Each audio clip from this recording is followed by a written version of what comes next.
Thank you, babe, sa pagkuha ng form ko. Anything for you, my boyfriend. Boyfriend? Yes. Sorry, nakalimutan kong sabihin. Yes, it's official. Kami na ulit na savior. Nagbalikan kami. Parang ang bilis naman. Pero wala naman sa bilis sa tagal yan. Minsan nga, may mga desisyon na basta na lang binibitawan, di ba? May dahilan kung bakit nangyayari ang isang bagay. Ang isa pa, wala naman sigurong masama kung magkabalikan kami ni Libby. Yes. Oo naman. The decision is mutual. Single ka, and I'm totally available. So wala tayong nasasagasaan. Ginagawa ko lang yung sa tingin ko makabubuti para sa amin. I believe that we're meant for each other kasi sa lahat ng pinagdaanan namin, in the end, kami pa rin yung nagkatuluyan. Diba? Hindi mo pa rin makukuha ang gusto mo. Dahil hindi ako makikipagbalikan sa'yo. Sa tingin mo, sa ginagawa mo ngayon, babalikan ka pa rin ni Princess? Xavier, she left you. Dahil para sa kanya, mas importante yung ibang tao kesa sa'yo. Hindi ka niya iningatan. Xavier, hindi mo ba nakikita? That we're both hurting right now dahil sa mga taong tinake tayo for granted. Xavier, maybe this is a sign that we belong together. Call it desperate, but for me, this is love.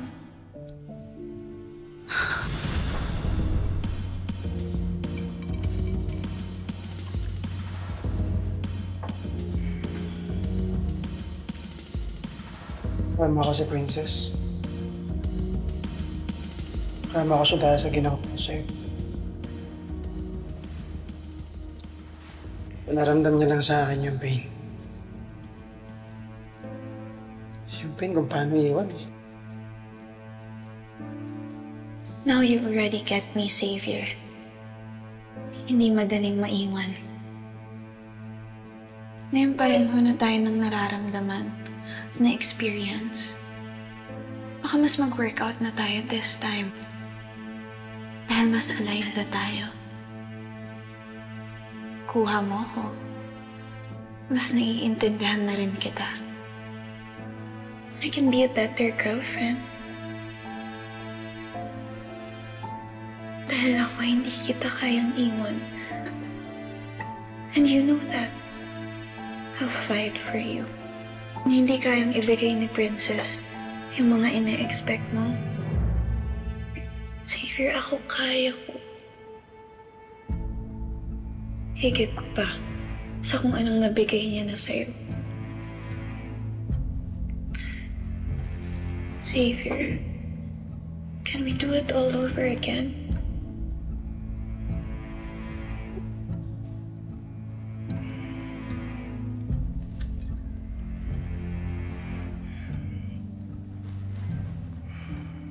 Libby,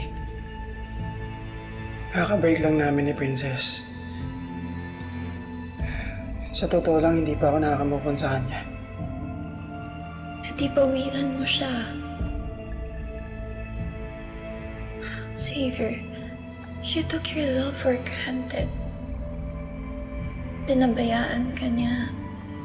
Dapat hindi lang ikaw yung nasasaktan.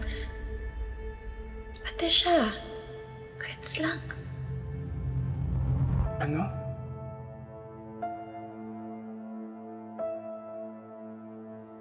Gamitin mo. Magbalikan tayo. Ipamukha mo sa kanya kung ano yung sinayang niya. I'm willing to help. And who knows?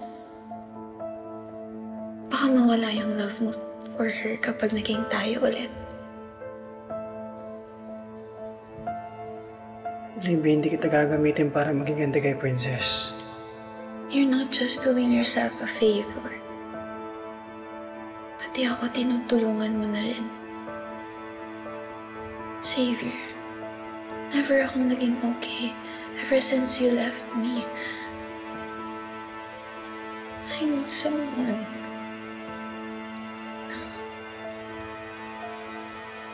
I need you.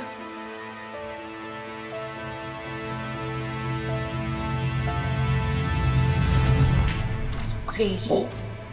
Willing ka maging biban? Binawi ko lang kung ano yung sa akin. Ako yung nauna. Inagaw lang siya. So, hindi yung rebound. Ang tawag doon, withdraw. You are so obsessed with Xavier. What can I do? The heart wants what it wants. And this time, I will do everything to win Xavier back. Mamahalin ko siya ng totoo. Gusto naman mamahalin niya ako ng todong-todo. Chi?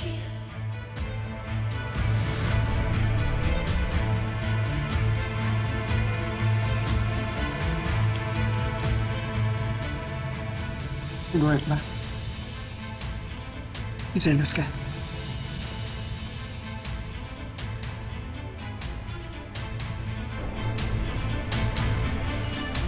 Baby, nakipaghiwalay ako sa'yo para wala tayong saktang tao. Sa ginagawa mo, mas marami nang masasaktan. Tigilan mo na yung ginagawa mo. Tigilan mo na yung pagpapaasa kay Libby. Kaya I heard that. So what are you trying to say? Na hindi ako lovable? Libby, I'm sorry. Pero ginagamit ka lang ni Xavier. Gumagante siya sa akin dahil nakipaghiwalay ako sa kanya. Maybe ikaw yung nakipaghiwalay. Pero siya yung nakarealize na hindi ka deserving to be his girlfriend. Siguro na-realize niya na ako yung deserving kasi ako, kaya ko siyang ipaglaban. Eh ikaw, you took him for granted. Hindi yan totoo, Libby. Mahal ko.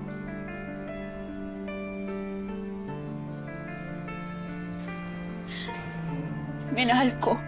See? Minahal. Past tense. Tapos na. Like me, everlasting.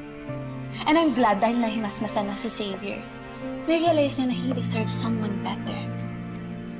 Masaya na siya sa milk tea with Popples. Tumikim pa siya ng gulaman. Nasuka tuloy. Hindi tama na eh. Talagang tama na. Dahil nasa tamang tao ka na. And this time, it's going to be forever. Dahil wala nang manggugulo sa atin.